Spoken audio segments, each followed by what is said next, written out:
अस्सलाम वालेकुम। मैं अमजदुल्ला ख़ान, स्पोक्समैन एमबीटी। आज पहला रोज़ा अभी मुकम्मिल हुआ है और लोग तरावी को जाने के इंतज़ार में हैं।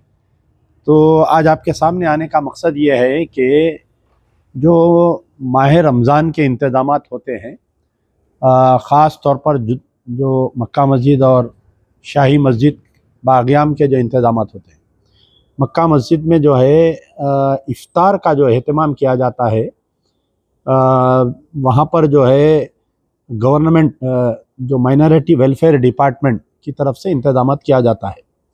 आज बड़े अफसोस की बात है कि आज कई लोग मुझे वहाँ से फ़ोन करे और मैं ख़ुद हमारे बच्चों को भिजा के चेक करवाया, तो वहाँ पर जो है बिल्कुल ही मक्का मस्जिद में जो इफ्तार के लिए लोग आए थे, तकरीबन 7,000 लोग आते हैं वहाँ पर। 7 से 8,000 लोग मक्का मस्जिद में इफ्तार करते हैं। तो इफ्तार के लिए कोई मौजू इंतज़ामात नहीं थे। कहीं खजूर था तो कहीं तरबूज था। उससे हट के कुछ प्राइवेट जो तंजीम के लोग हैं, जो सोशल ऑर्गेनाइजेशन वाले हैं, मस्खती डेयरी वाले हैं, ये लोग भी इंतज़ामात करते।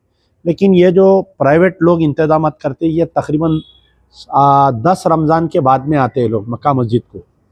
तो हमारा मुतालबा है, क्योंकि उमूमन तो होना चाहिए था कि हर रमज़ान से पहले बाज़ाफ्ता चीफ मिनिस्टर साहब इजलास लेना चाहिए था। ये पहले जब तेलुगु देशम की गवर्नमेंट थी, इससे पहले जो साबिक़ा कांग्रेस गवर्नमेंट थी, यानी जब राजशेखर रेड्डी साहब चीफ मिनिस्टर थे, हमारे मोहम्मद अली शब्बीर साहब जब माइनॉरिटी वेलफेयर मिनिस्टर भी थे, फरीदुद्दीन साहब माइनॉरिटी, ये लोग क्या करते थे कि बाज़ाफ्ता चीफ मिनिस्टर साहब जुबली हाल में एक मीटिंग तलब करते थे। एमएलएस, मुस्लिम एमएलएस, एमपीज़ के साथ साथ मुस्लिम ऑर्गेनाइजेशंस को भी बुलाते थे, पॉलिटिकल नॉन पॉलिटिकल, उनकी राय लेते थे। 1 महीना पहले ऐसी मीटिंग होती थी। ये सिलसिला 2014 से कट गया है। जब से हमारे केसीआर साहब जब चीफ मिनिस्टर बने और महमूद अली साहब जब डिप्टी चीफ मिनिस्टर थे, ये सिलसिला कट गया था। यानी रमज़ान का कोई मीटिंग नहीं होती थी, कोई इंतजामात नहीं। बंद कमरे में 4 एमएलएस को बुला लेते थे एआईएमआईएम के, और मीटिंग ख़त्म हो जाती थी। नाक़िस इंतजामात होते थे। तो हम उम्मीद कर रहे थे कि इस मरतबा कम से कम कांग्रेस गवर्नमेंट आई तो रेवंत रेड्डी साहब जो है जुबली हाल में एक मीटिंग लेंगे, और हम उनको मैसेज भी किए थे, लेटर भी लिखे थे, और वो मैसेज की कॉपी अब जो मौजूदा एडवाइज़र है Mohammad Ali Shabbir Sahab, government adviser on minority affairs है, तो हम उनको भी भेजे थे, कांग्रेस के सीनियर लीडर्स को भी भेजे थे। लेकिन ऐसा नहीं हुआ। तो कहीं ना कहीं ऐसा हो रहा है कि एक तो हमारे पास कोई वज़ीर नहीं है जिसको माइनॉरिटी वेलफेयर है। चीफ मिनिस्टर साहब बहुत अच्छी बात बोले कि माइनॉरिटी वेलफेयर डिपार्टमेंट मैं खुद मेरे पास रखा हूँ, तो आपके पास ये डिपार्टमेंट रहने के बाद में मक्का मस्जिद में सही इंतजाम क्यों नहीं हुए?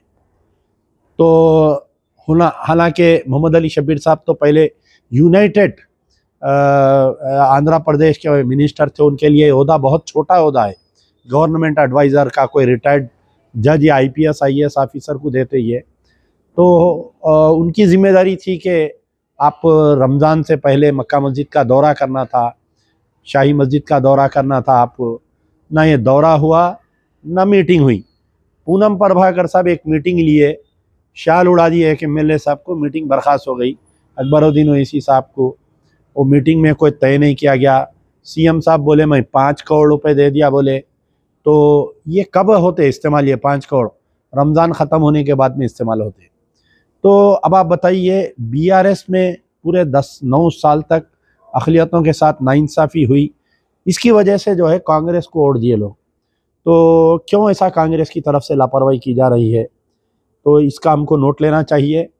क्योंकि हम चाहते थे कि चीफ मिनिस्टर साहब एमएलएस एमपीज़ की अलग मीटिंग ले, और पॉलिटिकल नॉन पॉलिटिकल ऑर्गेनाइजेशन सबको बुलाइए। आप जमात इस्लामी को बुलाइए, आप तामीर मिल्लत को बुलाइए, सुन्नी उलमा बोर्ड वालों को बुलाइए, अंजुमन खादरिया वालों को बुलाइए, आपके जमीयतुल उलमा वालों को बुलाइए, तमाम को बुला के आप मीटिंग लेना चाहिए था। देखिए, उमन तो जैसा हमारे कर्नाटका के चीफ मिनिस्टर साहब सीएम जब ओहदा ले रहे थे, पूरे मुसलमानों को इनवाइट करे थे, तंजीमों को, आइए मैं ओहदा ले रहा हूँ बोल के। वो तेलंगाना में नहीं हुआ। सीएम साहब आनंद फानंद में गए, आप चीफ मिनिस्टर बन गए रेवंत रेड्डी साहब, कोई मुस्लिम तंजीम को नहीं बुलाए, कोई मुसलमान लीडर से नहीं मिले।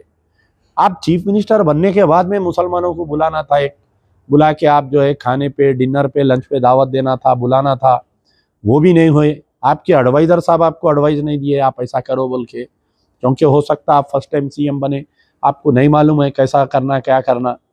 तो एक एक्सपीरियंस्ड पर्सन है मोहम्मद अली शब्बीर साहब, हालांकि उनके लिए ये ओहदा बहुत छोटा है, मैं बार बार बोल रहा हूँ, वो थूके सो थूक चाटने के बराबर है वो ओहदा।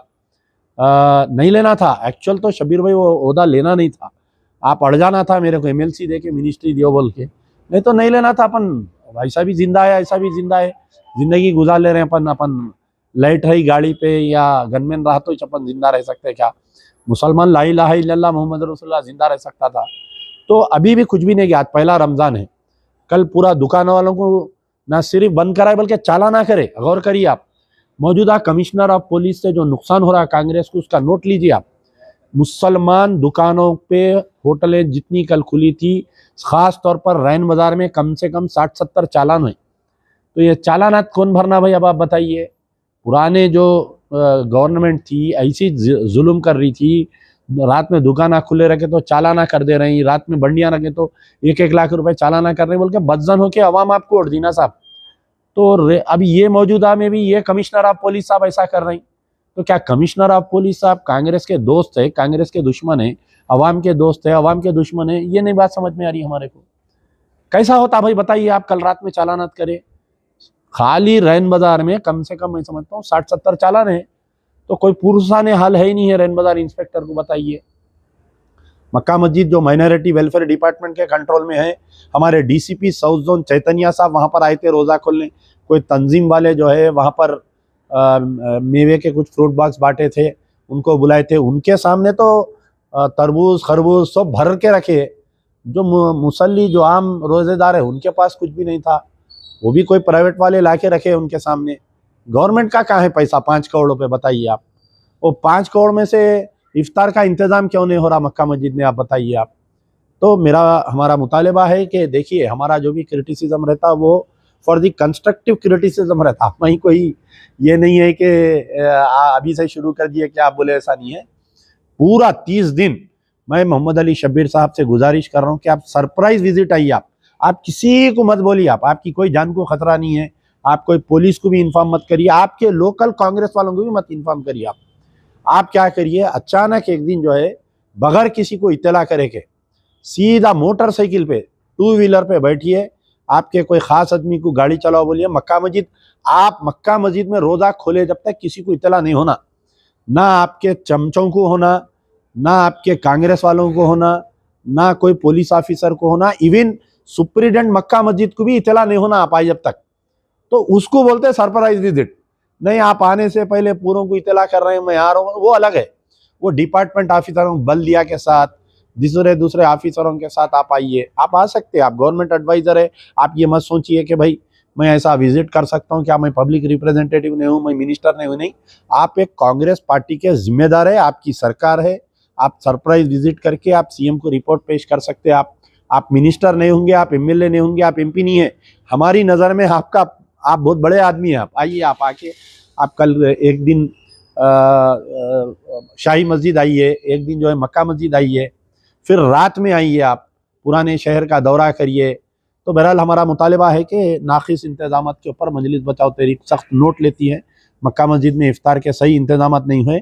कल उमूमन मैं समझता हूँ कि ये हमारा बयान देखने के बाद में जो माइनॉरिटी वेलफेयर के ऑफिसर से ख्वाब गफलत से उठेंगे और कल बेहतरीन इंतज़ाम होंगे। किसी की ज़रूरत नहीं है, सरकार के पास बहुत पैसा है, हम टैक्स बन रहे हैं, हमारा हक बनता है। तो आप इंतज़ाम करिए। शुक्रिया। यार जिंदा सोबत बाकी।